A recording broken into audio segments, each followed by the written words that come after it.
Fiwch chi ar goll heb reswm i fyw, pan oedd bywyd yn hunlle a nunlle i droi. Ac amser wedi aros yn ei unfan a chythau'n methu mynd i unman. Wedi'ch llethu gan bryderon a phoen, na methu byw yn eich croen. Neu'n malio'r un botwm corn am eich teulu sy'n eich caru.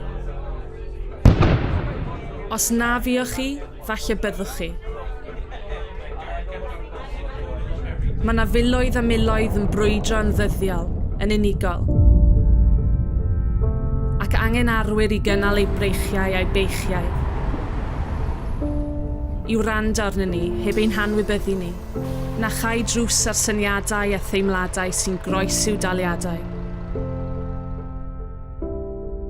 Arwyr sy'n gofyn, sut wyt ti'n teimlo?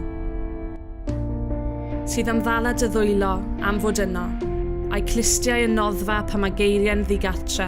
Fedri di fod yno pan mae pethau'n anodd, i wrando arnom, yn sôn am y lleisiau sydd weithiau yn mynnu ein trechu, os felly, gyda'n gilydd fe allwn o'r chfygu. Rhaid bachu ar y cyfle i gael gwared o'r stigma. Ni yw'r genhedlaeth a wneud y gwahaniaeth. Gyda agwedd benderfynol gallwn greu gwell dyfodol. Gallwn ddod i ddeall, yn syml, sut i feithrin agwedd iach at iechyd meddwl. Estyn llaw a gwrando heb gwyno. Gyda'n gilydd fe allwn. Ac fyw nawn.